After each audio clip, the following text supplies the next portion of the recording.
sur le cloud. Voilà, c'est parti. Parfait, merci beaucoup Yvon, puis merci d'avoir mis en place ce séminaire où j'ai beaucoup appris. Donc je vais vous présenter un travail qui a été fait voilà, dans la continuité un petit peu des travaux qu'avait déjà fait Gabriel Turinici et puis également avec Emma Hubert, qui est une de mes doctorantes qui va soutenir cette année, sur les problématiques des problématiques de propagation d'épidémies. Alors, c'était de la vaccination au départ, puis on est parti de là, et en lien avec la théorie des jeux à champ moyen. Donc voilà, donc c'est un travail qui s'intéresse au contrôle de dynamique d'épidémie, mais pour faire le parallèle un petit peu avec un exposé qu'on avait eu là-dessus il y a 2 ou 3 semaines, je crois, ici dans ce groupe de travail, l'idée, c'est que ce n'est pas un contrôle où il y a quelqu'un qui décide pour tout le monde. C'est un contrôle d'épidémie qui va se faire de par la population, donc de par l'agrégation des décisions de tous les membres de la population. Donc, l'idée qui nous paraissait intéressante, même si ce qu'on vous présente, c'est vraiment très early stage, et puis c'est plus pour montrer un petit peu la méthodologie qui accompagne ces méthodes, c'est de se dire, voilà, donc les enjeux qui sont présents, c'est que, bien entendu, la dynamique de l'épidémie va dépendre des décisions de chacun. Et puis, d'une autre manière, les décisions de chacun vont être influencées par la dynamique de l'épidémie. Et donc, là-dessus, il y a un équilibre naturellement qu'on a envie de chercher. Et donc, on s'est mis à utiliser les outils de la théorie des jeux, et en particulier la théorie des jeux à champ moyen. Pour vous montrer, donc ça, c'est simplement des graphiques que j'ai repris d'articles que j'ai pu lire ce week-end, simplement pour voilà, mettre en avant que l'idée, c'est que c'est vraiment des décisions de tout un chacun, l'agrégation des décisions de tout un chacun qui va être importante. Et puis, je trouvais ça intéressant de voir justement là, sur la courbe jaune, on voit l'évolution de la vie des gens en lien avec la fermeture des écoles. Donc, autrement dit, quand le déconfinement commence, tout à coup, tout le monde est très partant. Et puis, au fur et à mesure, voilà, on a quand même envie de revenir un petit peu à une vie normale. Ou en tout cas, voilà, il y a un coût lié au déconfinement qu'on commence à voir apparaître ici, puis qu'on a envie de baisser. Je suis bien placé pour le savoir, j'en ai 4 à la maison. Je m'excuse par avance s'il y en a qui débarquent pendant l'exposé, d'ailleurs, ça peut arriver. Et puis ensuite, là, il y a un avis sur le confinement qui apparaît, sur la distribution de masse, bref, différentes choses. Donc, ce qui est important, c'est que voilà, la population est partie prise dans cette dynamique de contrôle d'épidémie. Et donc, c'est là-dessus, sur ces questions-là, qu'on est parti. Et puis, donc, on a modélisé cette chose-là par un problème de contrôle fait par chaque individu.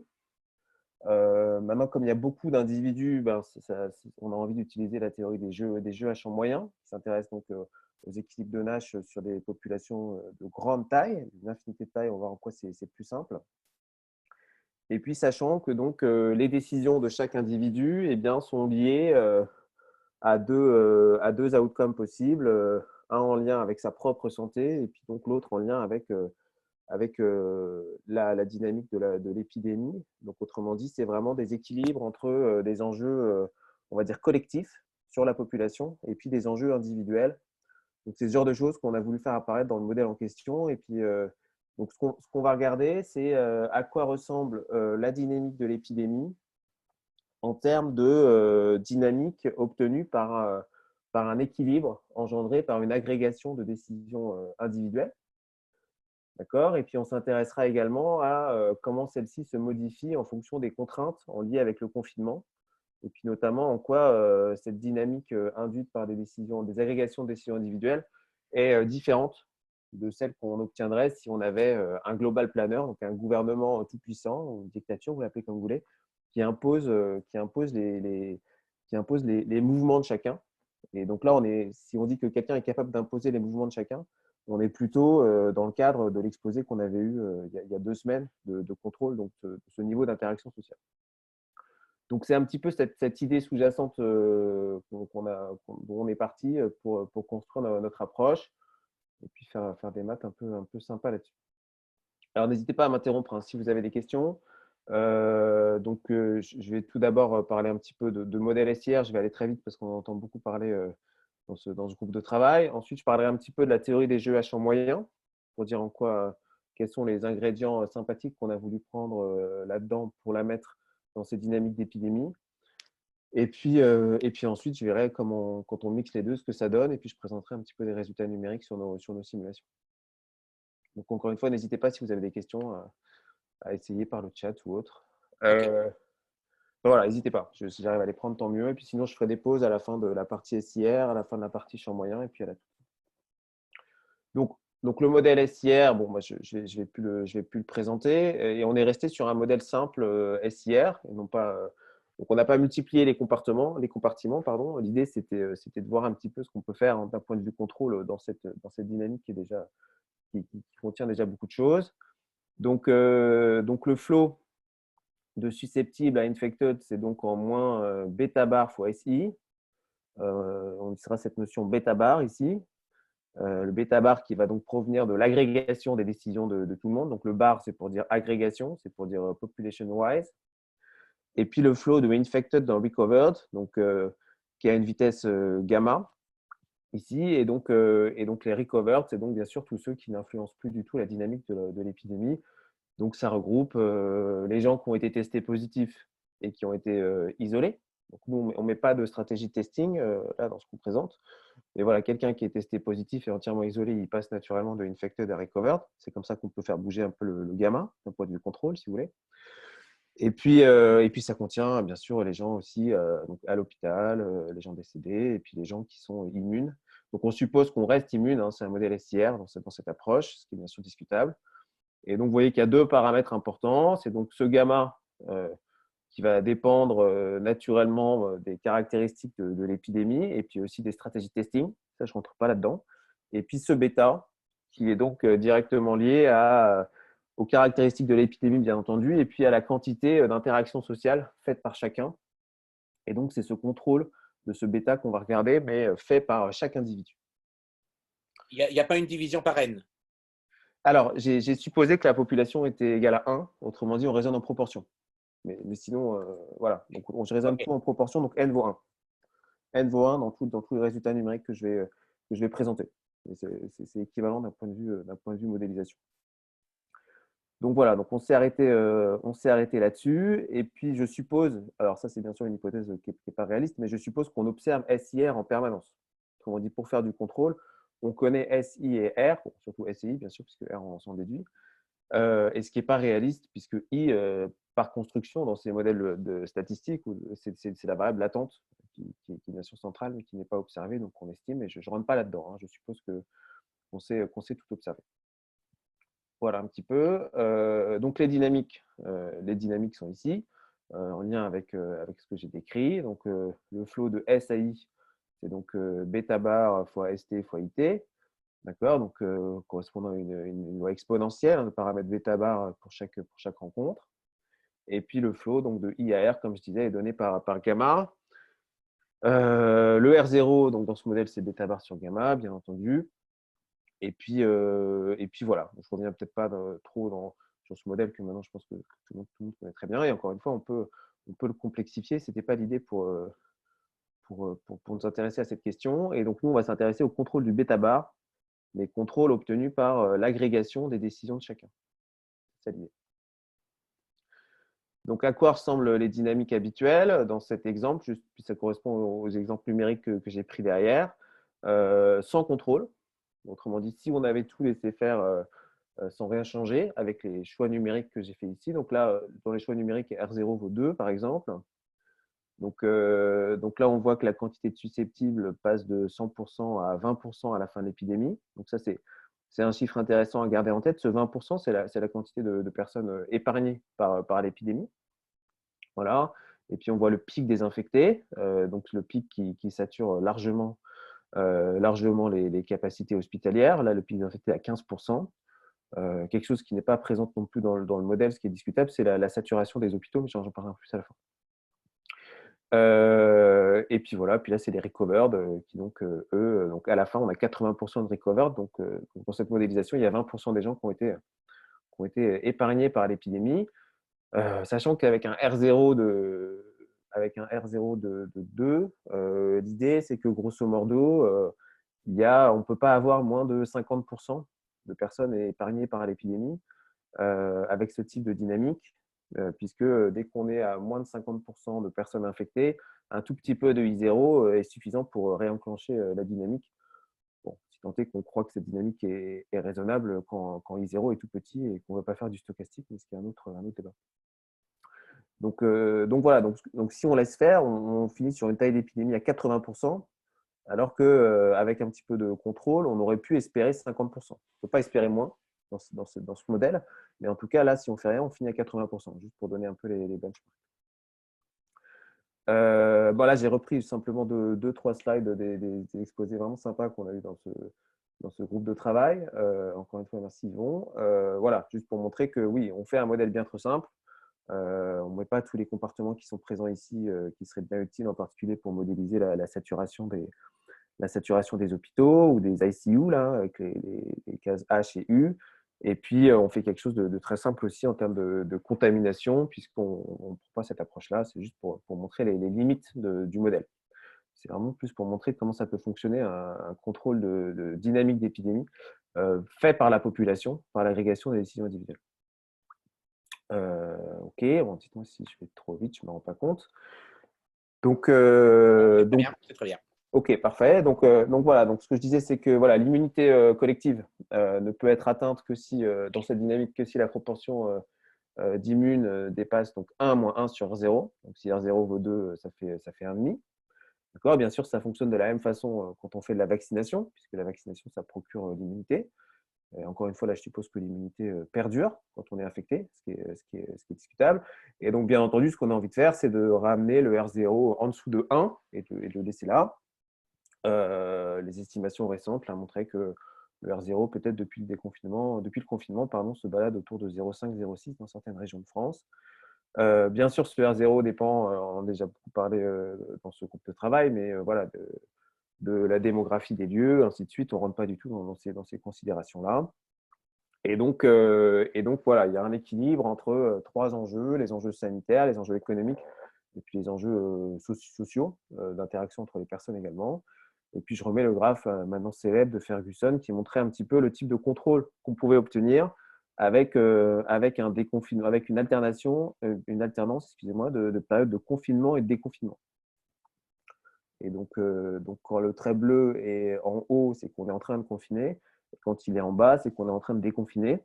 Donc ça, c'est le graphique qu'il y avait dans ces premières simulations. Là, ça a pas mal influencé les décisions politiques en Angleterre. Et donc, on voit ces vagues qui repartent à chaque fois qu'on déconfine. Donc, bien entendu, il faut faire un déconfinement progressif. Et puis, c'est un petit peu à ces choses-là auxquelles on va s'intéresser. Et là, encore une fois, voilà. Donc là, c'est aussi fait comme si chacun obéissait parfaitement au confinement et au déconfinement, ce qui est de moins en moins vrai au fur et à mesure que le confinement est long également. Donc, voilà un petit peu les idées. Et donc, c'est sur ce paramètre bêta bar qu'on va se concentrer, mais donc pas sous la forme d'un global planner à la Macron qui contrôlerait exactement ce bêta bar pour chacun. D'accord. Le bêta bar, bien sûr, est devenu dynamique dans le temps, puisqu'il y a celui qu'on avait avant le confinement, qui est donc R0 fois gamma, pour vous donner une idée, avec le gamma avant le confinement.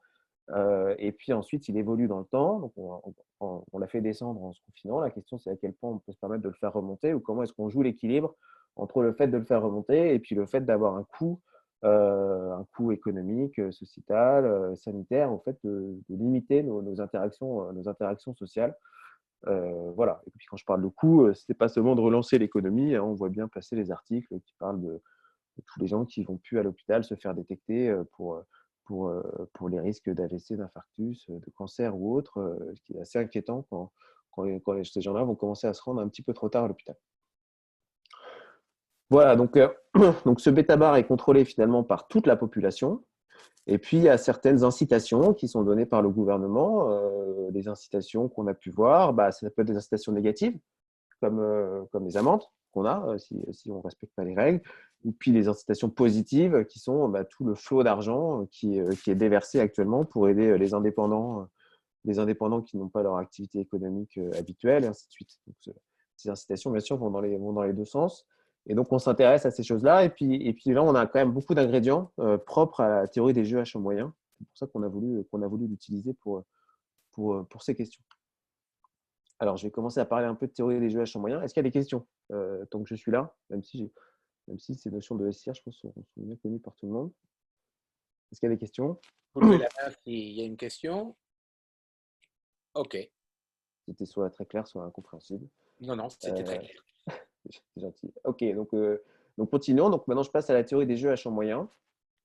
Hop, j'ai perdu ma souris. Théorie des jeux H moyen. Donc quelle est l'idée? Donc cette théorie a été introduite alors simultanément par Jean-Michel Lasry, Pierre Guillons en France, et puis par des équipes canadiennes, en lien avec les réseaux téléphoniques.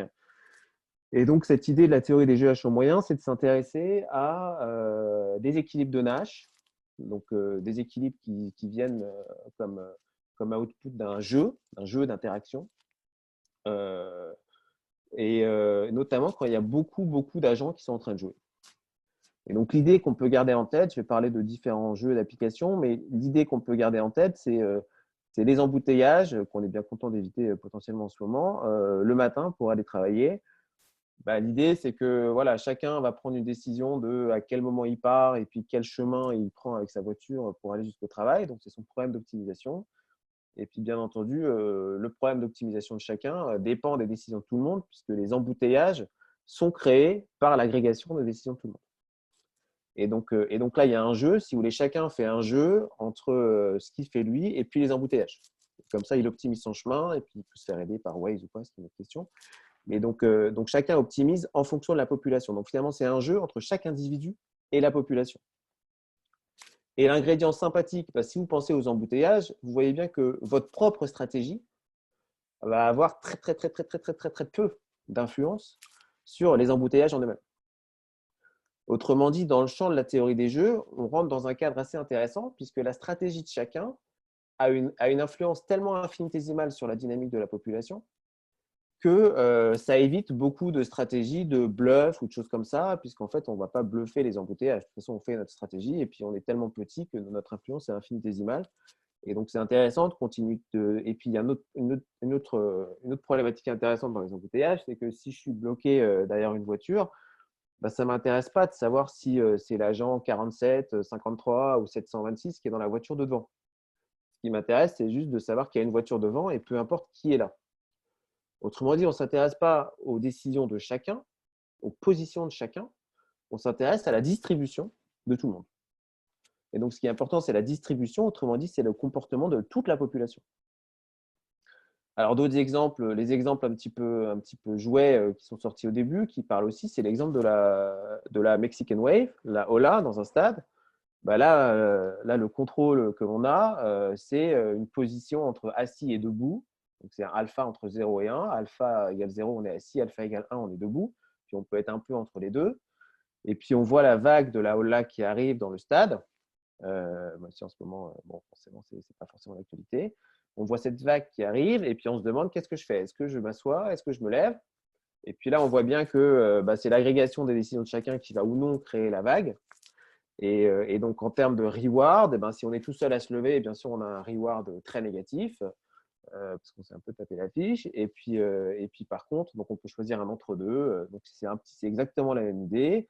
Il y a d'autres applications en finance sur le fait que c'est l'agrégation des ordres financiers de tout le monde qui crée la dynamique du marché. Et puis, c'est la dynamique du marché qui crée les décisions de chacun. Et donc, quand on commence à regarder un petit peu en finance ce qui se passe à une échelle très petite de temps, notamment sur du trading haute fréquence, et c'est vraiment important de voir un petit peu. Donc, il y a des modèles assez jolis qui font ça. Il y a des modèles de mouvement de foule, dans le même idée que les embouteillages et les modèles de mouvement de foule, qui ont été pas mal étudiés. Il y a des modèles de dépendance énergétique aussi qui ont été étudiés sur le fait que si EDF fait de la recherche là-dessus de manière assez active. Moi, j'ai quelques thésards là-dessus qui font ça. Sur le fait d'optimiser, disons que chacun optimise sa consommation électrique et puis c'est l'agrégation des consommations de chacun qui crée la demande d'électricité pour EDF. Donc, il y a un équilibre qui se fait là-dessus. Et puis, il y a un jeu d'application qui avait été développé particulièrement par Gabriel Turinici et puis donc également Emma Hubert il y a 2-3 ans, avant de commencer sa thèse, sur ces questions de vaccination. Donc là ce qu'avait fait Gabriel, c'était assez intéressant, c'était de se demander à quelle vitesse les gens ont intérêt à se vacciner. Il avait récupéré des données en lien avec l'épidémie de 2010. Et puis dans la vaccination, c'est un peu pareil, puisque si tout le monde est vacciné, j'ai aucun intérêt à me vacciner, parce qu'en fait, le virus n'est plus présent. Et puis inversement, c'est l'agrégation des décisions de vaccination de chacun qui crée la présence ou non du virus. Alors, bien sûr, je pars d'un exemple où on peut être vacciné. Et donc, il avait fait quelques papiers dans cette veine. Et puis, on est parti de cette idée-là donc pour faire quelque chose un petit peu avec ces ingrédients-là. Mais cette fois-ci, ce n'est pas des problématiques de vaccination, c'est des problématiques d'optimisation de relations sociales, de contact avec la population, ce que j'appelle le contact rate par la suite. Donc ça, c'est pour donner un petit peu un panorama de ce qui peut être fait. Pour donner quelques ingrédients mathématiques, j'ai quelques slides qui parlent de la théorie des jeux à champ moyen et de façon plus générique des équilibres de Nash. Donc, je ne sais pas s'il faut que je passe un petit peu de temps dessus ou pas trop, je ne me rends pas compte. Je pense que ça serait pas mal. D'accord. Alors, super, merci. Donc, allons-y. Alors, désolé, j'ai fait mes slides un peu tard hier soir. J'ai repris des slides d'une autre présentation. Donc, les notations peuvent être discutables. Dans cette sous-partie, les notations sont un peu différentes. Donc l'idée d'un équilibre de Nash, c'est un équilibre entre plusieurs joueurs. Donc, si je prenais un exemple à 2 joueurs, là j'ai directement fait avec n joueurs, mais si je prends un exemple à 2 joueurs, eh ben, chacun va choisir une stratégie. Donc, pensez à un penalty au foot. Chacun va choisir une stratégie. La personne qui tire va choisir un endroit où elle essaye de mettre la balle. Et puis, la personne qui saute va choisir si elle saute en haut, en bas, à gauche, à droite. Et donc, chacun fait sa stratégie simultanément. On décide ensemble et puis on fait le penalty et puis on voit ce qui se passe. Donc, alpha 1, c'est la stratégie du joueur 1. Alpha 2, c'est la stratégie du joueur 2. Dans ces exemples de penalty, on est dans un cadre de jeu qui est assez agréable à manipuler. C'est ce qu'on appelle les jeux à somme nulle. Les jeux à somme nulle, c'est celui où le reward du joueur 1, c'est exactement moins le reward du joueur 2. Donc, autrement dit, il y en a un qui essaye de maximiser une fonction et l'autre qui essaye de minimiser la même fonction. Donc, somme nulle, c'est parce que la somme des deux rewards vaut 0. Et dans ces jeux à somme nulle, c'est ceux qui ont été les plus étudiés, on sait bien caractériser ces équilibres de Nash, ces équilibres, autrement dit des stratégies optimales pour chacun. Alors, qu'est-ce qu'on appelle stratégie optimale? Une stratégie pour le joueur 1 va être optimale, plutôt un couple de stratégies joueur 1, joueur 2 va être optimal. Si et seulement si quoi, ça va être un équilibre de Nash. Si et seulement si, lorsque le joueur 2 joue ça, pour le joueur 1, c'est optimal de jouer comme il joue. Et puis lorsque le joueur 1 joue ça, c'est optimal pour le joueur 2 de jouer comme il joue. Si on a ces deux conditions qui sont satisfaites, on est sur un équilibre de Nash. Donc sur un jeu à somme nulle, ça se caractérise assez bien dans le fait qu'on finisse sur un point sel en termes de reward. Autrement dit, il faut une propriété de max-min qui s'intervertit avec un min-max. Dans les jeux qui ne sont pas à somme nulle, c'est plus compliqué. Et donc là, je l'ai écrit de manière un petit peu plus générique sur un jeu multijoueur. Donc j'ai grand N joueurs qui choisissent chacun leur contrôle, alpha 1, alpha 2, alpha 3 jusqu'à alpha grand N. Et puis si on regarde le problème du joueur I, il doit optimiser sur son contrôle alpha I, très bien, le reward qui dépend des décisions de chacun. Donc, on peut penser aux élections, par exemple, s'il a le choix, c'est voter pour un candidat ou un autre. Un exemple qui est assez parlant aussi, c'est tout ce qui est enchère. Tout ce qui est enchère, chacun offre un prix pour quelque chose. Donc, on peut penser aux enchères web, par exemple, type Criteo ou d'autres choses. Et puis, finalement, c'est l'agrégation des décisions de chacun qui va sortir le prix auquel c'est traité. Et chacun doit optimiser son alpha. D'accord. On peut penser de la même façon si on est dans les embouteillages, on peut avoir cette idée d'embouteillage là en tête. Alpha I, ça va être la trajectoire du joueur I pour aller au travail le matin. Et puis, chacun des grands N joueurs optimise son alpha, donc il peut dépendre du temps. Et puis, le reward du joueur I va dépendre de sa stratégie et puis aussi des stratégies de tout le monde, puisque c'est les stratégies de tout le monde qui construisent les embouteillages. D'accord. Et donc, on va être sur un équilibre de Nash, c'est écrit en dessous.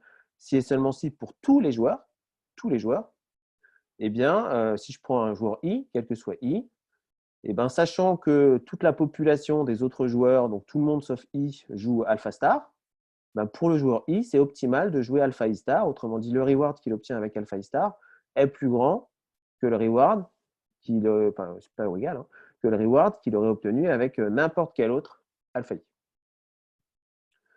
Donc, autrement dit, et si on arrive sur un point de ce type-là, eh ben, on est sur un équilibre de Nash. Alors, la problématique, c'est qu'on n'est pas du tout sûr d'en avoir un seul. Hein. Généralement, on arrive à avoir de l'existence, c'est plus difficile d'avoir de l'unicité. Mais voilà un petit peu comment on définit la notion d'équilibre de Nash. Et puis, ce qui aide beaucoup pour récupérer des équilibres de Nash, c'est d'autoriser à utiliser des stratégies qu'on appelle mixtes en théorie des jeux, des stratégies randomisées. Autrement dit, si vous pensez au penalty, imaginez que vous n'allez pas toujours tirer au même endroit votre penalty. D'accord, vous allez tirer à pile ou face pour décider entre gauche et droite. Le pile et face doit être c'est une Bernoulli P1 P. Et puis en fonction de ça, vous allez choisir l'endroit où vous tirez. Donc ça aide de randomiser, c'est juste une remarque. En fait, ça convexifie le problème. Donc ça aide. OK. Et donc un équilibre de Nash, ça veut dire si tout le monde joue comme ça, moi, j'ai intérêt à jouer ça. Et si on trouve un ensemble de stratégies qui satisfait ça, on est sur un équilibre de Nash.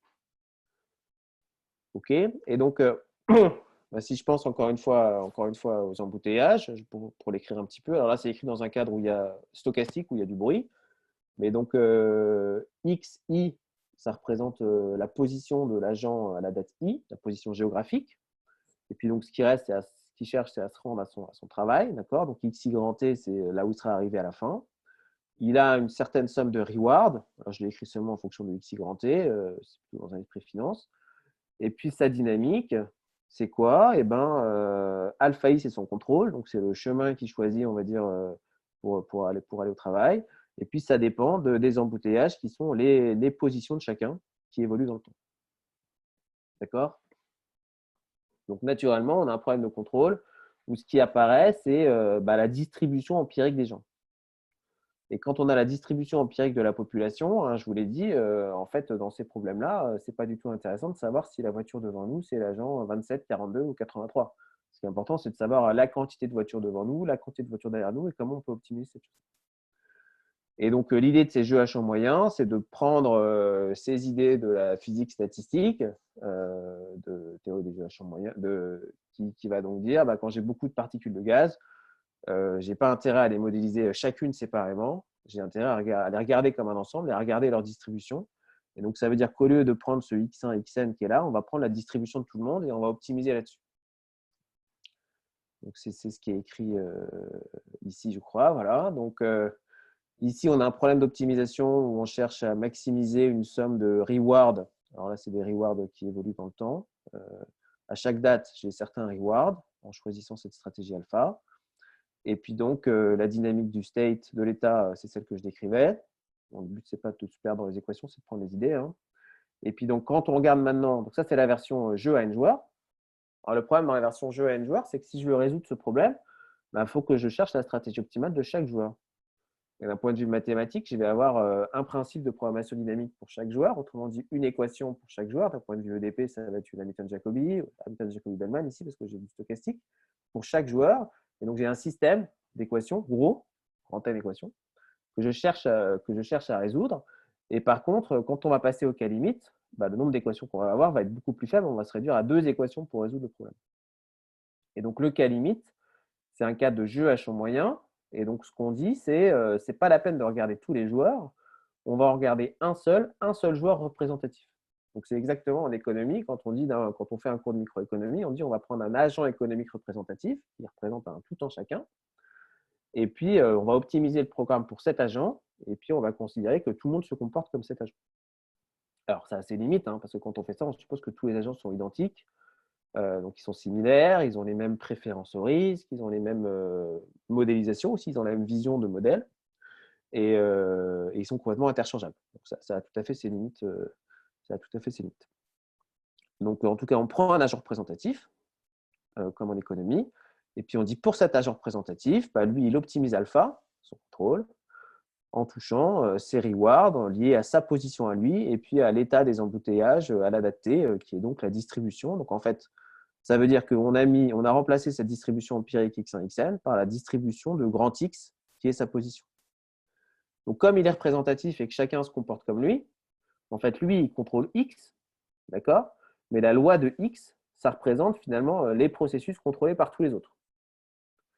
Et donc, comme c'est cette distribution qui est importante, ça veut dire que lui, il contrôle le processus X, et en même temps qu'il contrôle le processus X, apparaît dans ce reward la distribution des X de tout le monde. Et donc, quand on regarde ce problème de jeu à champ moyen écrit pour un individu représentatif, donc J de alpha, c'est le reward pour l'individu à la date alpha, c'est optimisé sur son contrôle à alpha, toutes ces choses-là, où la loi des xt est donnée par tous les autres. Et alors, un intérêt principal, je le disais déjà tout à l'heure, c'est qu'on ne peut pas bluffer la population. Donc, comme notre impact est négligeable devant les autres, ça simplifie beaucoup l'ensemble des stratégies, des contrôles qu'on peut avoir. OK. Et puis, un autre point très important, c'est que si je prends une stratégie optimale dans le jeu limite et que je la plug dans un jeu à n joueurs, la stratégie va être epsilon optimale. Autrement dit, si on arrive à résoudre ce problème à la limite et puis on revient sur un jeu plus raisonnable avec un nombre de joueurs réaliste et qu'on plug la stratégie, et ben on n'est vraiment pas loin d'avoir une stratégie optimale. Donc en fait, on avait un problème qui à la base n'était pas markovien, si je raisonne pour l'individu représentatif, mais en introduisant ce couple xt, loi de xt, on est devenu markovien. Donc, grâce à ça, on peut le résoudre comme un problème markovien habituel avec les équations. Et donc, quels sont les deux types d'équations qu'on récupère? Encore une fois, les équations sont complexes par rapport à ce que je vais faire derrière. C'est juste pour donner les idées. Donc, vous n'arrêtez pas sur les équations, prenez les idées. Les deux types d'équations qu'on récupère, il y en a deux. Il y en a une qui dit, étant donné ce que fait tout le monde, c'est représenté par muté ici, donc c'est les embouteillages. Étant donné la distribution des embouteillages qui évolue dans le temps, donc la dynamique des embouteillages, je regarde le problème de l'agent représentatif, d'accord? Et alpha, j'ai besoin d'avoir une stratégie alpha étoile qui est optimale par rapport à cette distribution d'embouteillage. D'accord? Donc, autrement dit, c'est la manière dont chaque agent réagit aux embouteillages créés par tout le monde. Ça me donne la première équation, qui va être une programmation dynamique, qui va être un HJB, équation d'Hamilton-Jacobi-Bellman.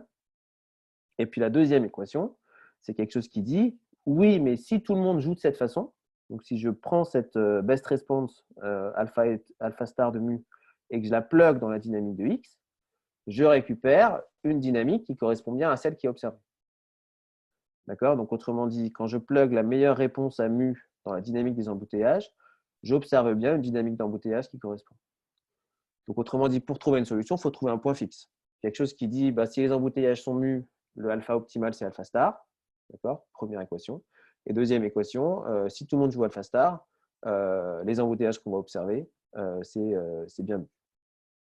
Et donc, quand on trouve un point fixe, on a trouvé un équilibre. Donc, sans surprise, trouver un équilibre, ça revient à trouver un point fixe. Donc là, j'ai juste écrit les deux équations pour voir un petit peu à quoi ça ressemble. Mais l'idée est bien là. La première équation, c'est une équation type Fokker-Planck qui dit comment la distribution des agents évolue lorsque chacun utilise le contrôle alpha star. Ça, c'est la première, qui est forward en temps. Et puis la deuxième, elle est backward en temps. On garde une programmation dynamique, autrement dit une Hamilton-Jacobi-Bellman associée. Bon, moi, dans ce que je vais présenter, il n'y a pas de stochastique. Est-ce qu'il y a un débat? On pourra en parler à la fin, d'ailleurs, est-ce qu'on a du stochastique dans ces problèmes-là?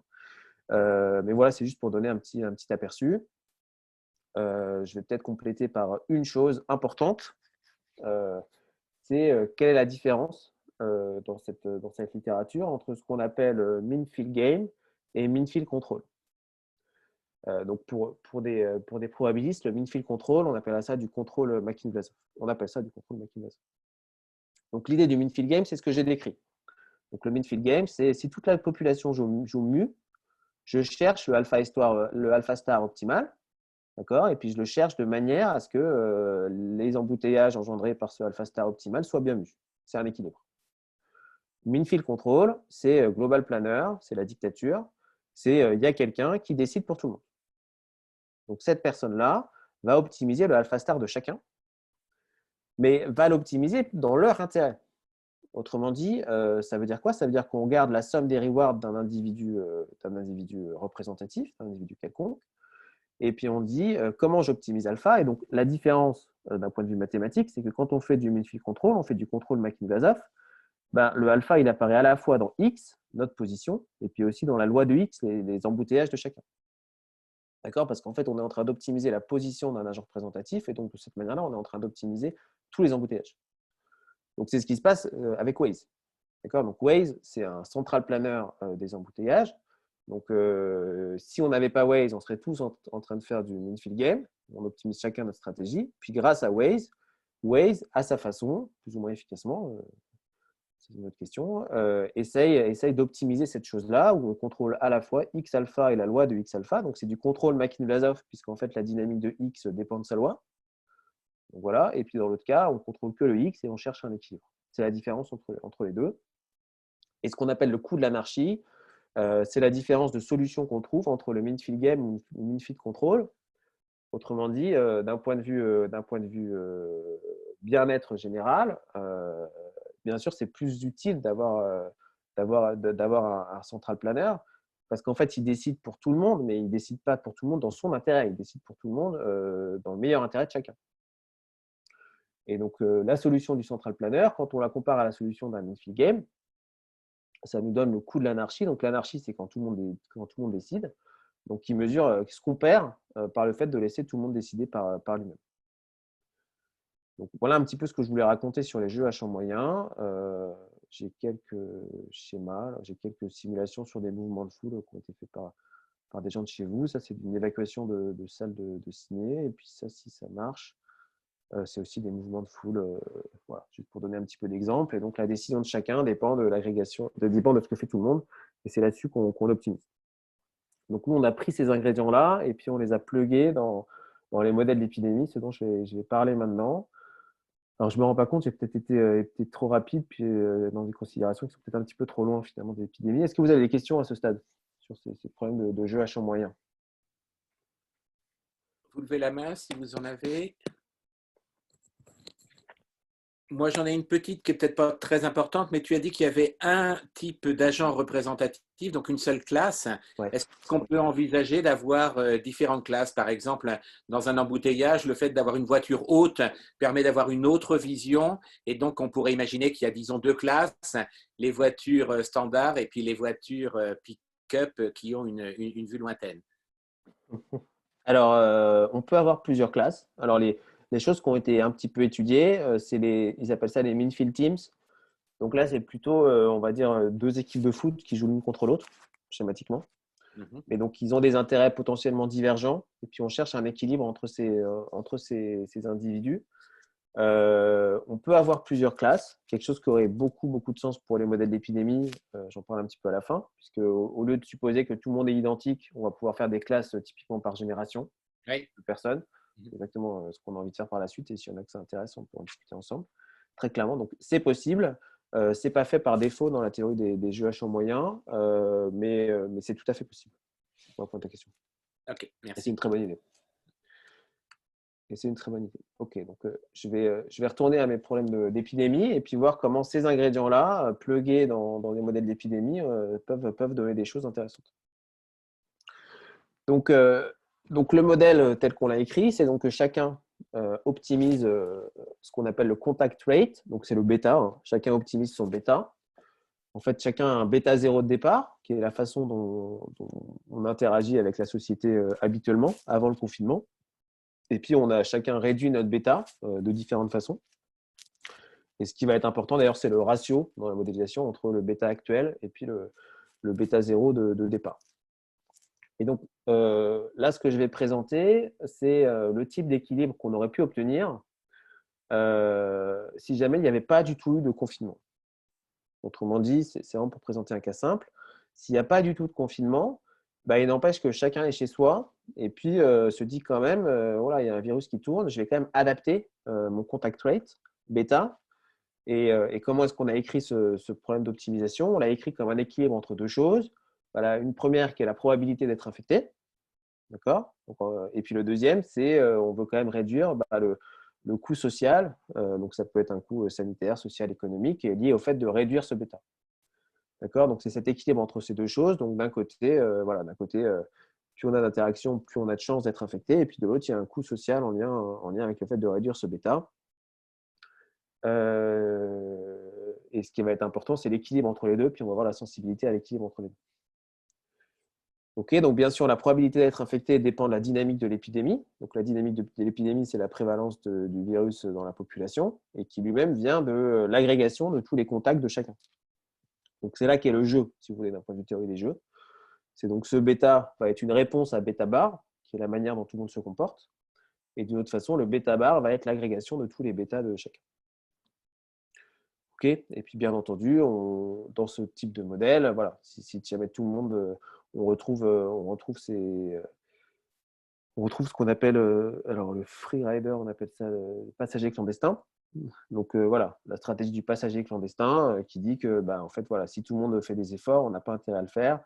Exactement ce qui se passe typiquement sur le risque de changement climatique depuis quelques années dans les décisions gouvernementales. Donc voilà, donc l'ingrédient, c'est que l'optimisation du bêta de chaque individu dépend de comportement de tout le monde. Pardon. Donc, la population, je mets ça en bleu, et puis chaque individu, je mets ça en rouge. Et puis la population, c'est donc l'agrégation de chacun. Donc, qu'est-ce que ça donne d'un point de vue équation et qu'est-ce qu'on a pris comme modélisation? Donc, on a écrit le coût qui dépend de bêta et de bêta bar de la façon suivante. Donc, c'est l'espérance de la somme de deux termes. D'accord? Donc, bêta, encore une fois, c'est mes interactions sociales en tant qu'agent représentatif. Et bêta bar, c'est celle de la population. Donc, qu'est-ce qu'on a? On a pris deux termes qui font intervenir quoi? Qui vont intervenir taux. Taux, c'est le temps d'arrêt qui représente le temps d'infection. Autrement dit, étant donné ma stratégie d'interaction bêta et étant donné la stratégie de la population bêta bar, quelle va être la loi de taux? Elle est écrite en dessous. On est sur des lois exponentielles, c'est du SIR. Et donc, si j'ai des interactions bêta avec une quantité d'infectés qui est en I bêta bar, voici la loi de taux. Donc, à l'équilibre, lorsque bêta est égal à bêta bar, cette loi de taux, c'est exactement ce qui est donné par ST. D'accord? Puisque bêta est égal à bêta bar, on a exactement la dynamique de ST ici. Donc, moins ST. OK? Enfin, c'est la probabilité d'être plus petit ou la probabilité d'être plus grand. Oui, donc on part de 1 et on décroît, donc c'est bien ST. Donc, voici la loi de taux, taux étant le temps d'intérêt, le temps aléatoire de stopping time of infection. Et puis, donc, qu'est-ce qu'on fait? On va sommer les coûts que l'on a sur bêta entre la date 0 et la date taux, maximisé par grand T parce que ça nous arrange. Et puis, on met RI. Donc, RI, c'est le coût en lien avec le fait de devenir infecté, qui est multiplié par l'indicatrice qu'on est bien infecté avant la date grand T. Donc, RI, c'est un coût instantané à la date taux. Et puis, le C de bêta S, c'est un running cost qu'on a à chaque date. Alors, on avait essayé quelques fonctions C différentes. On s'est arrêté sur celle-ci qui nous paraissait la plus crédible. Donc, l'idée, c'est que ce bêta sur bêta 0, donc bêta 0, c'est nos interactions sociales avant le confinement. Donc, bêta sur bêta 0, il va être plus petit que 1, puisqu'on va réduire nos interactions par construction. On aimerait bien le ramener à 1. 1, ce serait un retour à la vie normale, mais ce n'est pas pour tout de suite. Et puis, donc on l'a écrit en 1 moins 1 sur ce ratio, bêta sur bêta 0. L'idée de cette écriture, qui est bien sûr discutable, c'est un choix de coût, c'est de montrer que c'est vraiment difficile de ramener bêta à 0. Voilà, passer bêta de 20% à 10%, c'est beaucoup, beaucoup plus coûteux que passer bêta de 90% à 80%. Parce qu'il est capturé par cette fonction, il y en a d'autres qui l'auraient fait aussi. D'accord? Et donc, si jamais bêta est égal à bêta 0, si je suis en interaction sociale normale, ce coût vaut 0. Par construction, puisqu'il est fait pour ça. Et donc, c'est cet équilibre entre ces deux choses qui va nous créer notre dynamique. Et donc, on va chercher un équilibre de Nash. Donc, un équilibre de Nash à Minfield, c'est la donnée de deux choses. D'un côté, j'ai la stratégie optimale bêta étoile. Et puis, de l'autre côté, j'ai la dynamique de l'épidémie induite, optimale aussi. Donc, ça, c'est le state process, qui est noté X dans la partie jeu H au moyen. Et puis, donc, pour avoir un équilibre de Nash, comme je disais, j'ai besoin de deux choses. Une chose, c'est que le bêta star soit bien optimal comme réponse à ce SIR star qui est là, d'un côté. Et puis, deuxièmement, j'ai besoin que la dynamique induite par bêta star, c'est bien le SIR star. OK. Et donc, ce qu'on montre, c'est qu'on peut obtenir un équilibre de Nash dans ce type de modèle. On utilise du point fixe à la Schroeder pour faire ça. Et donc, avoir un équilibre de Nash, hein, comment ça s'écrit mathématiquement. Je vois qu'il est déjà 10h15, pas que je traîne trop. Ça s'écrit comment? Ça s'écrit, je peux trouver donc, une stratégie bêta star pour un individu, tel que si la population joue bêta star, pour chaque individu, jouer bêta star, c'est optimal. D'accord? Et c'est optimal parmi toutes les stratégies qu'on aura envisagées. Donc, les stratégies, c'est des bêtas qui dépendent du temps. Voilà, c'est des bêtas qui dépendent du temps. Je n'ai pas dit ce qu'était grand B, désolé. Grand B, c'est l'ensemble des fonctions mesurables, je les ai dit bornées aussi pour me simplifier la vie, de 0 jusqu'en grand T. D'accord. Donc, bêta dépend du temps. Bêta dépend du temps. Et donc, c'est comment est-ce qu'on optimise dynamiquement notre bêta star. Là, on le voit, la dépendance en temps. C'est le bêta S. En réponse à la population. OK. Et puis l'autre problème auquel on s'intéresse pour comparer, c'est le problème de mean field control. Donc, c'est décision centralisée. Et donc, pour bien voir la différence entre les deux, donc là, j'ai réécrit ce qui se passe quand on fait des jeux à champ moyen, ce que je décrivais. Très bien. Et puis là, par contre, c'est mean field control. Donc là, on contrôle à la fois l'individu représentatif et la population. Et donc, on ne se donne plus la contrainte que la stratégie de l'individu doit être une best response à celle de la population. J'ai une question. Ouais. Donc, c'est présenté dans un cadre stochastique. Et tu as dit toi-même que tu ne faisais pas de stochastique au début. Donc, c'est une question, en fait, pourquoi est-ce qu'on ne peut pas présenter la même chose sans stochastique? Alors, on peut présenter en fait la même chose sans stochastique. Autrement dit, pas dans le bon sens. Autrement dit, si j'ai mis du stochastique dans ma présentation des jeux à champ moyen, c'est parce que j'ai repris les slides d'ailleurs. Mais en fait, on peut s'intéresser à la même théorie sans stochastique. Alors, ce qui est sûr, c'est que d'avoir du stochastique, ça aide, hein, parce que ça rajoute de la régularité, ça rajoute de la convexité. Donc, autrement dit, ça aide d'un point de vue résultat d'existence et d'unicité. Mais on peut le faire. Et d'ailleurs, là, ce que je présente, et dans tout le papier, on ne fait pas du tout de stochastique. D'accord. Non, parce que pour les gens qui ne connaissent pas trop, c'est quand même plus compliqué à présenter. Ouais, désolé, j'ai vraiment fait ça hier soir un peu tard. Donc, mes excuses. Mes excuses là-dessus. Mais très clairement. Est-ce qu'il y a d'autres questions, peut-être, donc j'y suis? Ok, donc je continue. Donc voilà le type de problème qu'on regarde. Donc, soit côté jeu à champ moyen, soit côté midfield control. On va voir ce que ça donne un petit peu numériquement. Donc, les choix qu'on a fait pour nos simulations, qui sont discutables. On a pris un I0 de 1%. Donc, I0, c'est le moment où on commence à agir, on commence à optimiser. Donc, ça, c'est vraiment central dans la stratégie qu'on obtient. On a pris un gamma qui est du 1 sur 10. On a regardé ce qui se passait sur un an. L'idée, c'est que de toute façon, au bout d'un an, avec notre modélisation, l'épidémie est terminée. Alors, elle est terminée parce qu'on n'a pas pris en compte la saturation des hôpitaux. C'est une autre question. On a pris un R0 de 2 et puis on a fixé un chiffre pour l'équilibre entre social et sanitary. Et puis à la fin, on regarde la sensibilité à ces différents paramètres, en particulier à I0, R0 et RI. D'accord? Et donc le coût, c'est celui-là. Et puis B, voilà, c'est les fonctions mesurables, puis qu'on a pris borné parce que ça simplifiait pour avoir l'unicité, l'unicité de la best response. Alors, à quoi ressemble la stratégie optimale? Donc, on fait un algo type descente de gradient et puis recherche de points fixes. La stratégie optimale, c'est la courbe grise qui est là, dans ce modèle.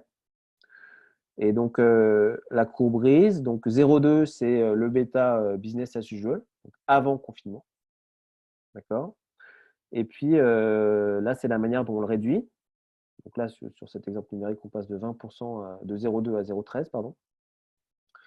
Et puis ensuite, là, on arrive au pic de l'épidémie. Et puis ensuite, on revient vers la normale, plus ou moins rapidement, avec un retour à une vie normale qui est ici. Donc, sur ce modèle, là, on serait à 100 jours. Bien sûr, je n'ai pas du tout la saturation des hôpitaux. Donc, il ne faut pas trop regarder les chiffres, plutôt regarder les formes de courbe. OK. Et puis donc, qu'est-ce que ça donne sur la dynamique de l'épidémie? Sur la dynamique de l'épidémie, donc en pointillé, il y a la dynamique de l'épidémie si on n'avait rien fait, si les gens avaient continué leur bêta 0 habituel. Et puis en rouge, et en trait plein, on voit la dynamique de l'épidémie à l'équilibre. Donc, ce qu'on voit sur cet exemple, voilà, c'est que la taille de l'épidémie est passée de 80% ici à 63% à peu près, donc elle a été pas mal réduite. On voit que le pic a beaucoup baissé aussi, et puis que par contre l'épidémie très naturellement dure plus longtemps. Ça, c'est bien sûr tout à fait naturel. Donc le pic est plus bas, et puis par contre elle dure plus longtemps, et c'est ce qu'on récupère à l'équilibre. Voilà. Et alors, qu'est-ce qui se passe si on dit que avoir ces bêtas choisis de manière continue, c'est trop, c'est pas très réaliste, et on va plutôt prendre des bêtas qui sont constants par morceau. Et de façon plus générique, on va supposer qu'on a le droit seulement à avoir une période de confinement puis une période de déconfinement. Donc, autrement dit, je change mon grand B, je dis l'ensemble des stratégies possibles, je dis maintenant, c'est plus n'importe quelle fonction mesurable. Je prends seulement des choses qui valent soit 0, soit ici qu'on avait fixé à ce 0,14 sur 0,2, la phase 0,14. Et puis je cherche maintenant les dates de début de confinement et de fin de confinement pour voir un petit peu à quoi ça ressemble. Et donc la stratégie optimale dans le Nash, elle est donnée par les pointillés qui sont là. Et puis qu'est-ce qu'on observe? On observe qu'on fait mieux. Donc ça, c'est intéressant d'un point de vue, en tout cas, théorie des jeux. C'est qu'on fait mieux d'un point de vue taille de l'épidémie. On fait mieux aussi d'ailleurs d'un point de vue pic. Autrement dit, quand on réduit la taille des contrôles possibles, on fait mieux d'un point de vue équilibre. Et c'est tout à fait naturel, parce que pour avoir un équilibre de Nash, il faut être optimal parmi toutes les stratégies possibles. Et donc, c'est plus dur d'être optimal parmi toutes les stratégies possibles quand l'ensemble des stratégies possibles est plus grand. Donc, autrement dit, cet écart de courbe qu'on voit ici, c'est lié à ça. Donc, on fait mieux en réduisant la taille des stratégies. Et ensuite, on s'intéresse à ce qui se passe lorsqu'on fait du mean-field control, donc avec un global planner qui décide pour tout le monde. Et là, c'est intéressant de voir la différence de courbe, à mon sens. Donc, la courbe pleine, c'est ce qui se passe en équilibre de Nash. Très bien. Et puis, la courbe pointillée, c'est ce qui se passe en mean-field control. Donc, si j'ai un global planner qui décide pour tout le monde. Donc, qu'est-ce qu'on voit? On voit que la force de la manière dont on décroît bêta est donc plus importante pour un mean-field control, plus importante pour un global planner. Donc, on réduit plus les interactions. Et puis, le retour à la normale est plus lent également. Ça se voit assez bien sur la pente. Et puis, on arrive à des performances bien meilleures d'un point de vue taille de l'épidémie, puisque on passe de 62% ici à, je sais pas, 53, 54, je ne sais plus exactement. 55, je crois. 55% à la fin ici. Autrement dit, on a beaucoup réduit la taille de l'épidémie. Par contre, d'ailleurs, on n'a pas réduit le pic sur cet exemple, puisque voici la forme de l'épidémie. Alors, comme on n'a pas mis le pic dans des contraintes d'optimisation, ce qu'on aurait dû, encore une fois, pour mettre en place l'ICU, la contrainte de réanimation d'hôpitaux, la saturation des hôpitaux, là, ça augmente le pic. C'est juste pour montrer les limites de ce que je présente. On a pris un cas un petit peu joué, simple, pour montrer un petit peu les différences. Donc voilà, c'est ces courbes-là que je trouve intéressantes, de différence entre mean-field games et mean-field control, et puis de différence ici. Et puis c'est là où on mesure donc ce qu'on appelait le coût de l'anarchie. Donc, qu'est-ce que ça change d'avoir quelqu'un qui décide pour tout le monde par rapport à avoir une agrégation de décisions de chacun? On peut faire pareil en regardant ce qui se passe si le décideur, donc le gouvernement, a le droit seulement à prendre une stratégie de confinement et une de déconfinement. Alors, on n'a pas encore généré de graphe où il y aurait plusieurs confinements, déconfinements. Et là, par contre, sans surprise, on voit qu'on fait moins bien. Parce que là, j'ai simplement dit, je réduis la classe des contrôles admissibles. Si j'ai le droit à moins de contrôles, je vais faire moins bien. Et donc, on voit que la courbe pointillée fait moins bien que la courbe verte d'un point de vue taille de l'épidémie. Alors, sur le pic, comme on ne l'a pas mis comme critère, c'est une autre question.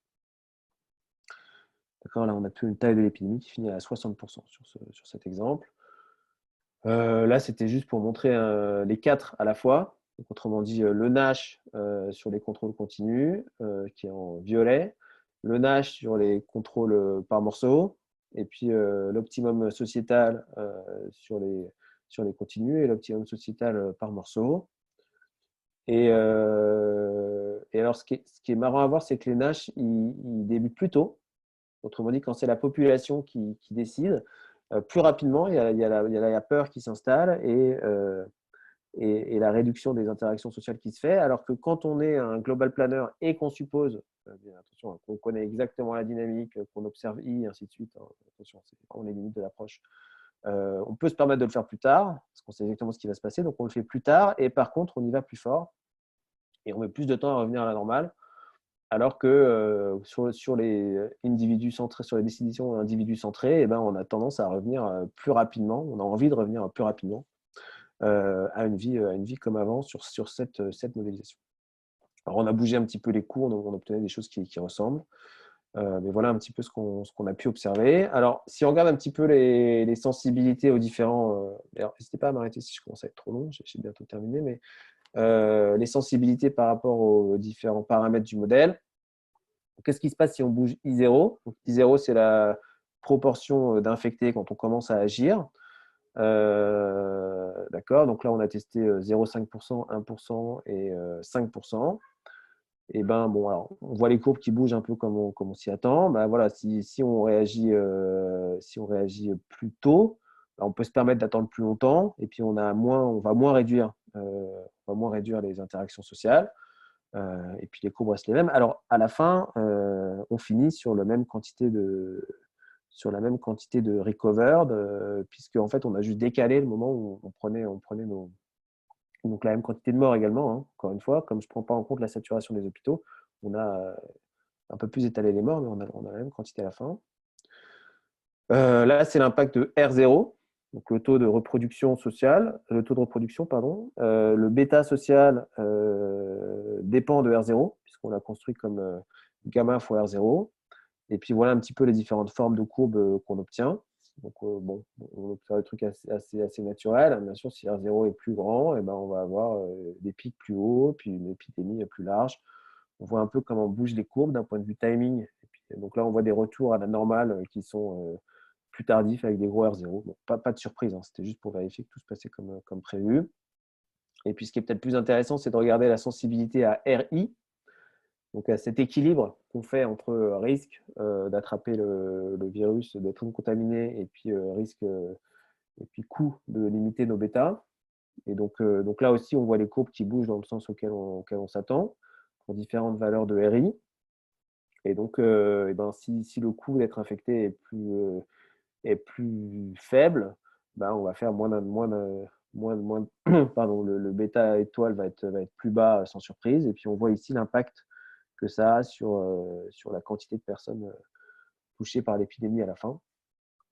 Et donc, on voit que plus les gens ont peur, plus le RI est considéré grand, entre guillemets, plus les gens peuvent être infectés, plus la taille de l'épidémie à la fin est petite, sans trop de surprise. Alors, on s'est amusé à mettre un RI qui dépendait de I, pour voir un peu à quoi ça ressemble. Alors, l'idée de mettre un RI qui dépend de I, c'est que si ce RI représente le coût qu'on a en tête si on se fait infecter, eh ben, plus il y a d'infectés, plus les hôpitaux sont saturés. Et donc, plus les hôpitaux sont saturés, plus le RI a envie de grandir. Donc, on s'est amusé à le prendre linéaire juste pour voir à quoi ressemblent les courbes. Et donc sans trop de surprise. Donc là, le violet, c'est à quoi ressemble le bêta optimal de chaque agent, hein, avec un RI constant. Et puis, si j'augmente RI et que je le fais dépendre de I, bah, j'aurai quelque chose qui me fait revenir à la normale beaucoup plus lentement. D'accord ? Ce qui est assez naturel. Et si je regarde un petit peu les dynamiques correspondantes, bah là, on voit que pour le coup, on a vraiment baissé la hauteur du pic, puisque c'était un peu aussi l'objectif de mettre ça, puisque c'est la saturation des hôpitaux, ainsi de suite. Et puis, on réduit aussi les tailles de l'épidémie avec ces stratégies-là. C'était juste pour montrer un petit peu ces choses-là. Alors, pour conclure, sur les take-home, bon, pratique de faire des take-home quand on est déjà à la maison. Ce qu'on a voulu mettre en place, si vous voulez, c'était d'essayer de voir cette interaction entre décision individuelle et dynamique collective, avec cet équilibre qui existe entre les deux. Mesurer un petit peu justement cette différence entre ce qu'on obtient lorsque quelqu'un décide pour tout le monde. Donc dans les papiers qu'on voit sortir un petit peu, c'est toujours ça qui est pris en compte, quelqu'un qui décide pour tout le monde, et non pas cette fonction de réponse qui serait faite par la population et qui peut jouer là-dessus. D'un point de vue mathématique, alors attention, on n'a pas unicité de l'équilibre de Nash. Alors, unicité de l'équilibre de Nash dans les jeux à champ moyen, c'est relativement rare. En tout cas, il y a une hypothèse assez célèbre de monotonie qui permet de faire les choses, qui n'est pas satisfaite dans notre cas. Donc, nous, on converge vers un équilibre de Nash, on sait qu'il est optimum, mais je ne dis pas qu'il n'y en aurait pas forcément d'autres qui pourraient exister. Je n'y crois pas trop parce qu'on a bougé nos points de départ, ça n'apparaissait pas, mais en tout cas, ce n'est pas exclu d'un point de vue mathématique. Et puis, on voit un peu la différence qu'il y a entre des décisions de la population et puis des décisions d'un global planner qui, lui, va mettre des lockdown stratégies plus importantes et plus longues. Alors, pour finir sur le plus important, quelles sont les limites de l'approche? Les limites de l'approche, je l'ai dit plusieurs fois, c'est qu'on ne prend pas en compte du tout la saturation des hôpitaux. D'accord? Et puis, on ne prend pas en compte du tout non plus tout ce qui est uncertainty sur les paramètres. Hein. Encore une fois, on fait comme si tout le monde connaissait exactement la dynamique, tout le monde sait exactement son impact. Donc, c'est vraiment une des limites de ces approches. Et puis, on suppose aussi qu'on observe I, ce qui est bien sûr discutable. Et les questions qui paraissent intéressantes à la suite, il y en a plusieurs. Donc, une qui a déjà été mentionnée, c'est qu'est-ce qui se passe si on prend des individus qui ne sont pas tous identiques. Donc, typiquement, on pourrait prendre 3 classes d'individus, ou 4 d'ailleurs peut-être, entre les enfants, les jeunes adultes, ceux vers la cinquantaine et puis les seniors. Et puis voir justement lorsque chacun utilisait ce qui est fait un petit peu là sur les stratégies de déconfinement avec ces mixing matrices entre générations, et puis voir comment chacun optimiserait ces bêtas, sachant que les fonctions de reward de chaque classe d'individus ne seraient pas la même puisque les probas d'essai sont différentes, et puis aussi on peut dire que les niveaux d'interaction sociale habituels ne sont pas les mêmes. Donc ça peut être intéressant, ce qui avait été soulevé par Yvon tout à l'heure. Et puis une autre chose qui est intéressante à mon sens, c'est de raisonner vraiment d'un point de vue incitation. Parce que pour le gouvernement, la question c'est ce RI que j'ai supposé constant, puis à la fin on s'amusait à l'apprendre linéaire, mais c'est à quoi il devrait ressembler. Autrement dit, quelles sont les incitations données par le gouvernement pour que les gens aient quand même intérêt à rester chez eux plutôt que d'augmenter leur bêta. Donc la question, c'est si on essaie de prendre en compte cette optimal response de chaque individu, comment est-ce qu'on doit designer ce RI de manière optimale? D'accord? Sachant que pour l'instant, on a vu 2 cas très limites, complètement opposés, qui étaient soit c'est le global planner qui choisit pour tout le monde, soit chacun fait dans son coin sans contrainte du global planner. Bien sûr, la vraie vie sera entre les deux.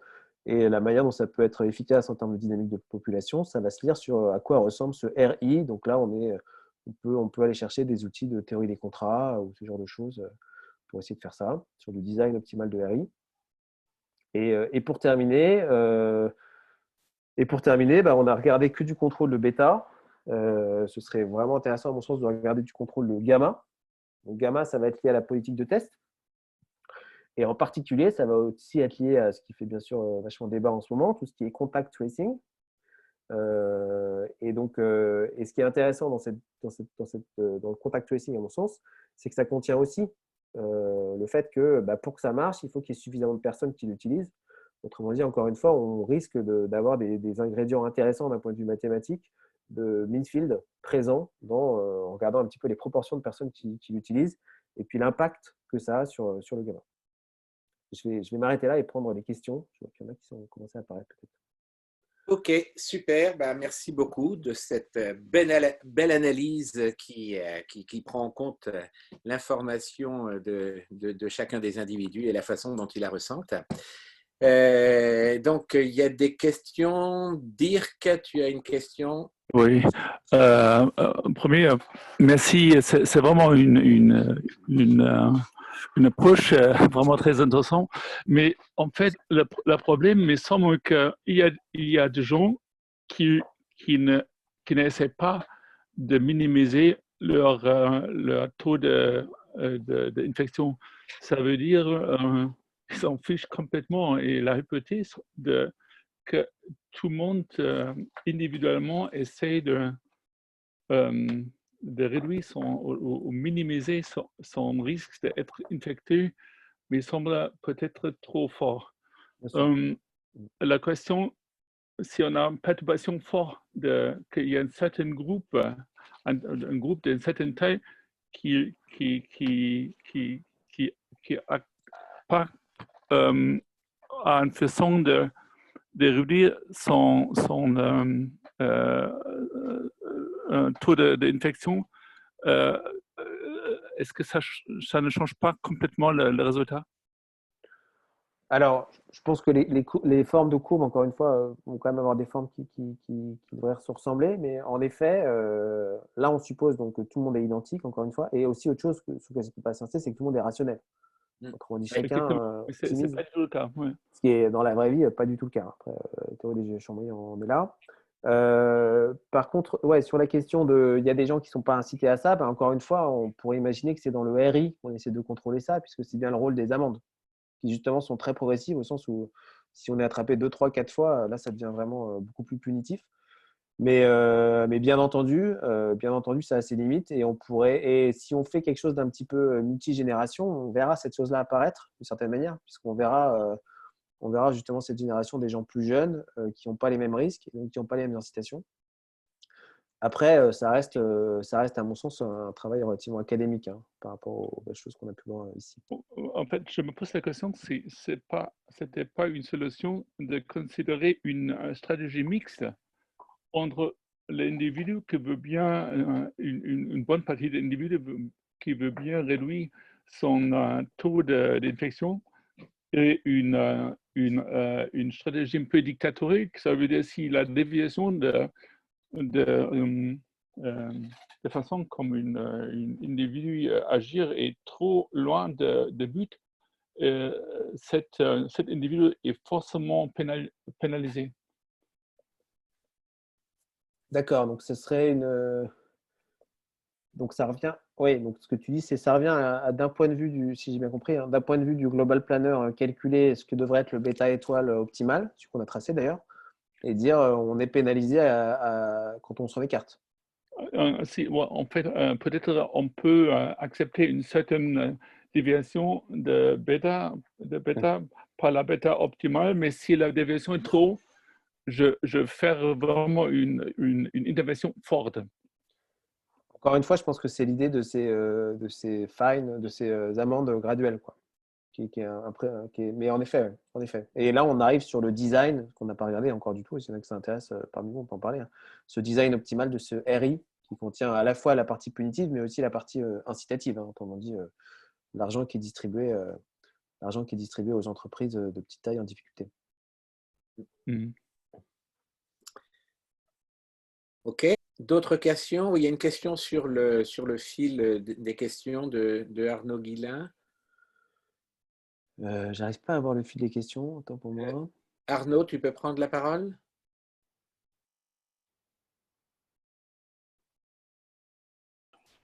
Oui, salut Romuald. Merci beaucoup pour cet exposé. Oui, je me posais des questions par rapport à la certitude des paramètres qui sont effectivement des choses assez importantes. Est-ce qu'on ne peut pas, dans un sens, les considérer eux-mêmes, ces paramètres aléatoires, donner une loi de proba là-dessus et en fait optimiser derrière sur ton espérance? Alors, tout à fait. On peut faire on peut faire du filtrage, quoi. Complètement. Si c'est ça que tu penses. Donc, tu prends un prior sur ta loi et tu fais un filtrage évidemment gaussien. Comme ça, tu réduis tu as ton espérance et ta variance qui évolue dans le temps. Donc, tu as ta précision sur tes paramètres qui s'améliorent au fur et à mesure que tu joues. Donc, oui, c'est possible. C'est possible. C'est sûrement une approche crédible. Alors, généralement, on utilise ça plutôt pour inciter à jouer dans certaines directions pour réduire cette variance. Ça, c'est ce à quoi pousse typiquement un sondage de test ou des choses comme ça. Mais oui, c'est possible, complètement. Et je pense que ça vaudrait le coup de le rajouter comme tu le décris. Enfin, en tout cas, c'est possible d'un point de vue contrôle. D'un point de vue Midfield Games, j'ai vu un ou deux papiers qui faisaient ça, d'ajouter de l'incertitude qui disparaît. Ça existe un peu, c'est moins abouti, mais ça vaut clairement le coup, à mon sens, ne serait-ce que d'un point de vue contrôle. J'ai une deuxième rapide question. Oui, Ouais. le côté Minfield, alors qu'on a clairement eu et vu des effets de communauté qui ont joué éventuellement contre. Bah Et alors, donc, une proportion de la population ne jouerait pas le jeu, mais sciemment, et ainsi de suite. Donc, de considérer deux populations ou des mélanges de populations. donc, je pense que les mélanges de population, ça rejoint les questions précédentes, ça vaut le coup, clairement. Après, sur le côté Minfield, alors moi, je pense qu'il y a une grosse différence entre le régime avec I0 petit et le régime avec I0 qui a une taille un petit peu importante. Donc, soit on espère qu'on peut arriver à descendre I0 suffisamment pour revenir sur ces régimes-là.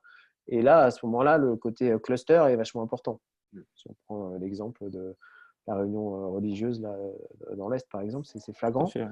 Donc, et là, on arrive sur du stochastique. Et ça, c'est une autre question qui est intéressante. C'est un avis là-dessus, ça m'intéresse. C'est est-ce qu'on devrait faire du contrôle, on a déjà parlé avec Étienne un peu, est-ce qu'on devrait faire du contrôle stochastique ou du contrôle pas stochastique? Quand il est suffisamment grand, on se dit que le contrôle pas stochastique est suffisant pour regarder ça. En tout cas, c'est l'intuition. Et par contre, quand il redevient petit, c'est vachement important. Et donc, il y a cet effet cluster de déclenchage par allumette, quoi. Oui, parce que ce qui serait aussi intéressant, c'est de le localiser, en fait, réussir aussi à mettre un paramètre de localisation dans tout ça. Alors, très clairement, de faire un truc géographique par région et de. Alors après la question, si on veut faire ça, et je suis content d'avoir des feedbacks, c'est est-ce qu'on veut garder un truc totalement model-driven type SIR ou est-ce qu'on veut attaquer du data-driven un petit peu plus fort où là, on fait une grosse boîte noire finalement qui essaie de prendre toutes ces choses de localisation en compte, d'évolution de RT géographiques différents et d'optimisation du bêta. Driven, il faudrait avoir des data en géographique. Ben, Donc, en fait, on les a, ça dépend où, mais voilà. Enfin, moi, je discute avec des gens de Google et DeepMind qui les ont, qui ont des trucs. Et donc, la question, c'est est-ce qu'il vaut mieux faire un truc complètement data-driven ou pas? Enfin, voilà, c'est une vraie question. Et si on veut faire du géographique et qu'on veut rester sur des trucs un petit peu interprétables, peut-être SIR, parce qu'on aura du mal à en sortir des choses. Mais clairement, il faut faire du géographique. Il faut que le bêta dépende du temps et de la géographie, c'est le minimum, quoi. Merci beaucoup, Romuald. Okay. D'autres questions? Dans quelle mesure tu pourrais prendre en compte l'engorgement des hôpitaux? Alors, comment est-ce qu'on peut prendre ça en compte? Ça, si on rajoute des compartiments, c'est des choses qui apparaissent assez naturellement. C'est-à-dire que là, par exemple, je travaille sur quelque chose d'autre d'optimisation des stratégies de testing où on fait en sorte que il y a un niveau d'engorgement des des ICU, pardon, donc des réa, qui fait qu'à partir de ce niveau-là, la quantité de décès augmente de manière forte. C'est déjà ce qu'avait fait d'ailleurs la personne qui a présenté ici il y a 2-3 semaines. Et donc, si on rajoute ça, en tout cas, c'est une des manières naturelles. Alors, il y a différentes manières de modéliser cet engorgement, mais c'est la manière naturelle de le faire. Après, est-ce qu'on a intérêt à le regarder d'un point de vue min-field games ou min-field control? C'est plus intéressant avec le côté min-field control. Mais voilà, pour moi, la bonne manière de le faire, c'est de rajouter les compartiments correspondants et puis de changer les flux donc du compartiment ICU à décès en fonction de ça. D'accord. Okay. Parfait. Pas d'autres questions? Si, Dirk.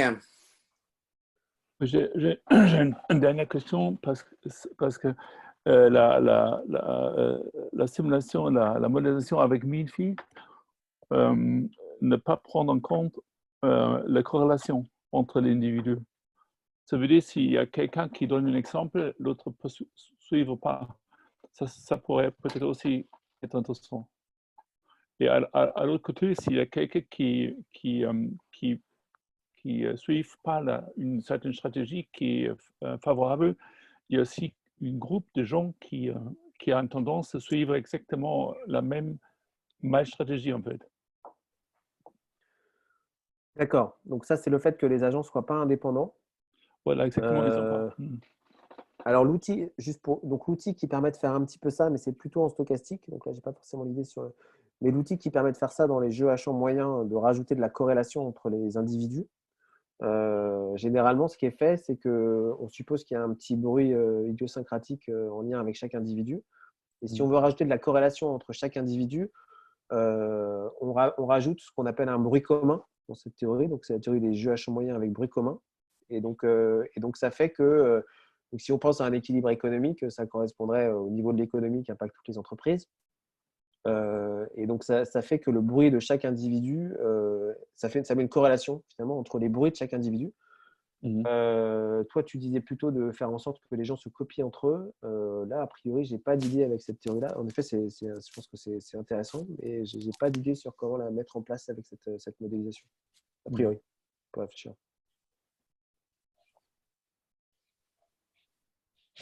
Très bien. Question.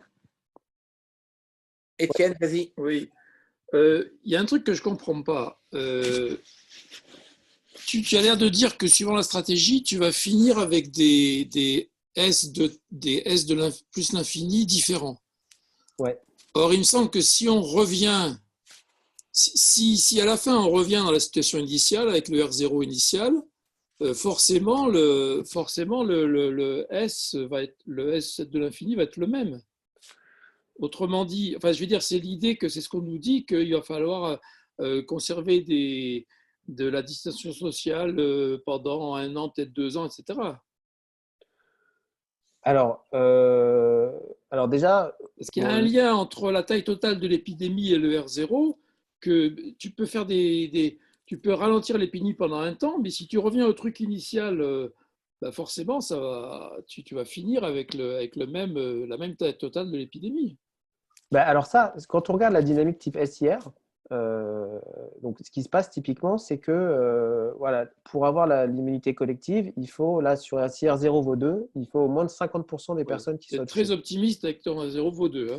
Bon, alors, si je prends un 0 qui vaut 3… Les estimations de l'Institut Pasteur, c'est que c'était 3,3 en France avant le lockdown. Enfin, je sais pas. Oui, après en Asie, c'était plus bas. Hein, mais, ouais. Enfin, non, mais je ne crois pas qu'il y ait d'estimation en dessous de 2,5. Mais enfin, bon. Donc, toujours est-il que… Non, je t'écoute. Donc, si je prends un R0 de 3, cette fois-ci, c'est 2 tiers. Donc, il faut au moins 2 tiers des personnes qui soient touchées. Oh, c'est beaucoup plus que ça. En tout cas, c'est beaucoup plus que ça si tu arrives avec beaucoup de vitesse. En fait, la question, c'est avec quelle vitesse tu arrives à ce niveau-là. Et pourquoi? C'est-à-dire que si tu prends le cas où tu fais rien, j'essaie de faire le graphe où tu fais rien. Si je compare déjà le cas où tu fais rien et le cas où… donc là, dans le cas où on fait rien, on garde le même bêta 0. Tu vois, j'arrive à 80% dans la taille de l'épidémie, alors que quand on prend l'équilibre, là, j'arrive à 64. Alors, c'est R0 qui vaut 2, donc le plus bas qu'on peut espérer, c'est 50, cet exemple. Et c'est juste parce que comme on arrive avec beaucoup de vitesse sur le nombre d'infectés, on est pris par la vitesse et on est obligé de monter à 80%. Par contre, si tu faisais un truc à la Ferguson où tu as plein de petites vagues, quand tu arrives quand tu vas atteindre ce 50% avec un I0 qui est très petit, et une fois que tu as ce I0 qui est très petit, tu as juste le petit remainder qui va rester et tu vas finir à 51 ou 52%. Donc autrement, d'un point de vue dynamique, on peut discuter le modèle, mais pour ces modèles-là, non, mais tant que tu as… je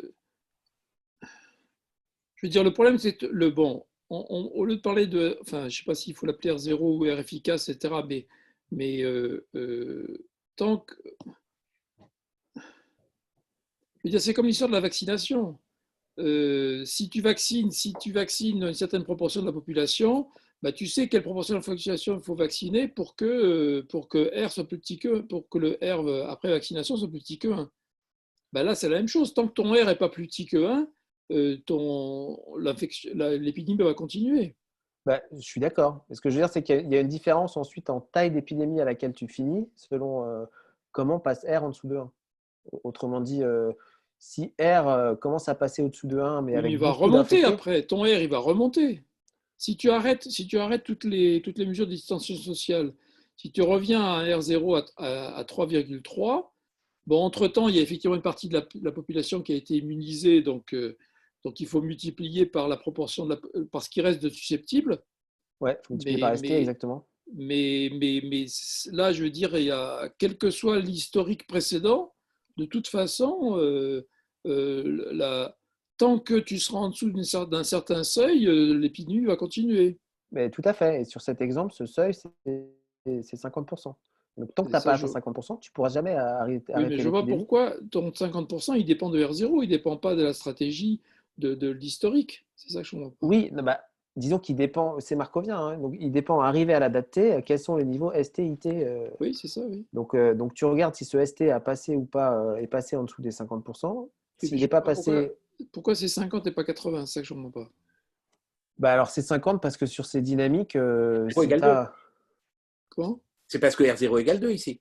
C'est parce qu'R0 égale 2. Ouais, mais même avec R0 égale 2. Ah oui, peut-être. Oui, si je dis 50 parce qu'R0 égale 2… Ah oui, d'accord. Excuse-moi.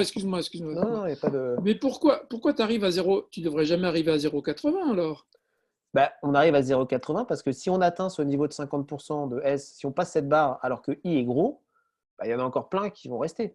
Alors que si on passe cette barre avec I est D'accord, petit, ce qu'on d'accord, peut je avoir comprends. avec les petites vagues de Ferguson, on n'aura pas ce problème. Donc en fait, c'est ça que ça veut dire. Mais en effet, on ne peut pas faire mieux que 50% pour D'accord, R02, d'accord. Ok, ok, ok, 66% ok. pour R03. Mais la question, c'est tu arrives avec quelle vitesse? Ce que j'appelle la vitesse, moi choisis, mais sur système dynamique, quoi. Avec Oui, quelle d'accord. quantité de I tu arrives sur cette barre? C'est ça qui est central. Voilà, c'est Bon, comme ça que je le comprends, hein. Mais je suis preneur d'accord. de ton feedback. Bon, mais je vais réfléchir parce que du coup, maintenant, c'est pas le 50 qui m'étonne, mais c'est 80. Bon, autant pour moi, il y a un truc que j'ai pas compris, il faut que je Et réfléchisse, c'est on peut tout. en reparler. Ouais, d'accord. Et le 80, c'est si on fait rien, hein. Là, la courbe du 80, c'est si on garde le bêta 0 comme d'habitude. Si on n'a fait aucun confinement, on finit à 80. Et si on fait un confinement Avec imposé, là, on R0 égale finit 2 toujours. avec R0 égale 2 sur cet exemple. Ouais. Ouais. On peut bouger les coefs et voir ce que ça donne, hein. Mais voilà, la question, c'est quelle est la quantité de I quand on passe ce seuil. Et c'est ça que ça.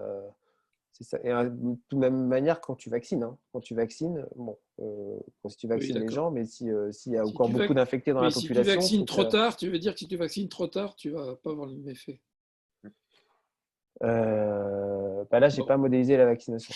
ok, Euh, merci. Je vais Et puis continuer à surtout, j'ai réfléchir. supposé qu'on restait immune, hein. Ça, c'est D'accord. aussi une grosse limite du truc, hein. Ah oui, bien sûr, évidemment. Oui. Ouais, ouais. Sinon, ça change tout, évidemment. Ouais, ça change tout. Ouais. Ouais. Louis, tu avais une question ou c'était une erreur de manipulation? Non, non, c'était que pour expliquer un peu mieux là à Étienne, mais je pense il a déjà un peu compris parce que c'est ça. Si au départ tu avais déjà 50% de gens qui étaient immunisés et un R0 égal à 2, tu n'aurais pas d'épidémie du tout. Donc D'accord, il y a d'accord, une d'accord. différence entre Ouais, bien le sûr. nombre limite d'infectés dans un SIR et ton herd immunity, ton nombre limite d'infectés si tu fais rien, va toujours être supérieur. Et d'une certaine façon, ce que tu cherches, on a un peu regardé ça au LGLL, c'est comment contrôler ton système pour arriver à ce niveau-là, de la façon d'y atterrir vraiment d'une façon très souple, donc avec, comme disait Romuald, la dérivée la plus basse possible pour que tu arrives à pas trop aller au-delà des 50%. Tu pourras pas donc acquérir ton herd immunity sans trop aller au-delà en jouant sur ton intervention de contrôle sur ton SIR. Et ça, si tu réfléchis un peu, tu te rends compte. Sinon, si tu veux, on peut en reparler. Et en effet, en mini-field control, tu vois, on finit à 54-55% sur Ouais. cet exemple. Est-ce que le temps grand que tu as fixé dès le début étant une année, est-ce que ça intervient, est-ce que ça modifie les choses? Alors, non, ce qui est important, c'est de l'avoir choisi suffisamment grand pour que l'épidémie soit terminée avec le bêta optimal. Donc, si je refais tourner l'algo en mettant 600, ça ne va pas changer du tout la forme des courbes. Ce qui va tout changer, c'est si je le prends plus petit ici. Donc, il est juste suffisamment grand pour que dans la modélisation, on soit. Et donc, par exemple, là, moi, je suis en train de faire tourner des choses avec la saturation des hôpitaux. Et si on met ça en place, on voit d'un coup que le 300 n'est pas raisonnable. Il faut pousser à 600 ou 700 pour laisser le temps à la courbe de redescendre. D'accord. Okay. Donc, oui, mais là, voilà. tu commences à avoir des problèmes avec ce qu'ils nous ont dit sur le temps que tu restes immunisé, qui est peut-être d'un an ou d'un an et demi. Et là, tu es embêté de faire des stratégies sur trop longtemps. Donc, il faut. Ouais, en fait, je pense que la bonne façon, d'ailleurs, mais je veux bien qu'on en discute, la bonne façon de décompter les décès, là, on fait que compter les décès. Alors, en fait, techniquement, c'est sûr que c'est pas pareil de mourir aujourd'hui ou de mourir dans un an. Donc, on aurait envie de mettre une sorte de discount là-dessus, qui prendrait ça en compte. Et ce discount qui mesurerait aussi finalement une loi d'arrivée du vaccin. Autrement dit, si je comptais les décès en les multipliant par exponentielle moins alpha t, ce exponentiel moins alpha t, il traduirait deux choses. Le fait que, on préfère mourir plus tard, bien entendu, et que les traitements vont s'améliorer à une certaine vitesse, d'une, et que également, ce serait une loi de temps d'arrivée du vaccin en lien avec cette probabilité instantanée d'exponentielle moins alpha t. Donc, c'est une manière de prendre en compte cette chose-là. Mais bien sûr, tout ce qu'on modélise là, c'est on attend le vaccin, quoi. OK. Pas d'autres questions? Eh bien, merci encore, Romuald. C'était super. Et effectivement, toutes ces approches qu'on voit là sont très riches. ça vaudrait le coup de faire un condensé, un rapport interne qui présente toutes ces possibilités pour que les experts auprès du gouvernement puissent être au courant de tout ça. Parfait. Donc, on se voit à la fin de la semaine. Et la fin de la semaine, c'est jeudi. Donc, je vous rappelle qu'on a exposé l'après-midi qui nous emmènera du côté de la simulation moléculaire avec un exposé de Jean-Philippe Piquemal. Merci beaucoup. À bientôt. Au revoir.